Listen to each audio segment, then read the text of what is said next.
Welcome back to the Wealth HQ, where you learn all you need to know about becoming rich and growing your wealth as quickly as possible.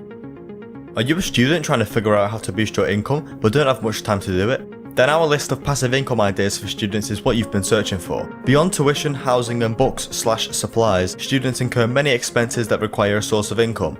Passive income is a great way for students to manage their time and make money to support themselves. This is shown in idea number 5, which is definitely the best one on our list. So before we dive into the best passive income ideas for students, make sure to consider leaving us a like and subscribe to the channel to learn how to grow your wealth as quickly as possible. Passive income idea 1, affiliate marketing. If you have a platform and have built a following, you can promote companies' products and receive income for each sale. When you promote the products to your following and someone purchases using your unique link, you get paid a commission. If you have a nice sized following on social media, a blog, YouTube channel, podcast, etc., affiliate marketing can be one of the best passive income sources for students. Passive income idea 2, rent out your car. Many students get around campus easily without a car and don't necessarily need to drive it every day. If you have a car on campus that you don't use daily, you can bring in passive income by renting it out. Listing your car to be rented is simple. It usually involves inputting some information about your vehicle and uploading pictures. You can join sites such as Turo and Get Around to list your car rental for free. Passive income idea 3, sell stock photos and videos. Selling photos is one of the easiest ways to earn passive income for students. Businesses and brands need images and videos for their websites, social media accounts and other marketing material.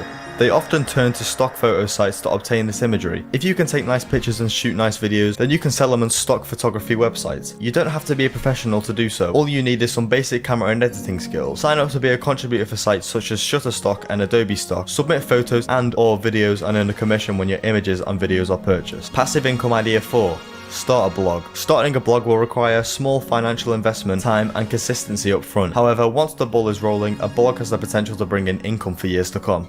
Once there's an audience, there are many ways that a blog can provide passive income for students. You can use Google AdSense to bring in ad revenue and promote products and/or services to bring in affiliate income. You could even sell your own products and services to your audience down the line. Setting up your blog and creating good content will take time and consistency, but once you've grown your audience, most of the income will be passive. Passive income idea 5, sell your notes. Your notes could be beneficial to classmates or others taking the same courses. You're already taking notes for your own use, so selling them to others is a nice, painless source of passive income. Your notes can provide value to others and they will be willing to pay for your help. Beyond selling your notes on your own to your classmates, you can also sign up to a site like StudySoup. StudySoup provides the opportunity to become an elite note taker and make up to $500 per course by selling your notes and study materials. And that's it for this video. So take some time to explore and build out some of these passive income streams. Look beyond the traditional finite sources of income and invest in something that has the potential to pay for you for years to come. And always remember, the sky's the limit. Thank you for watching, and if this video was helpful, please consider leaving us a like, subscribe to the channel and drop us a comment if you have any questions. See you in the next video.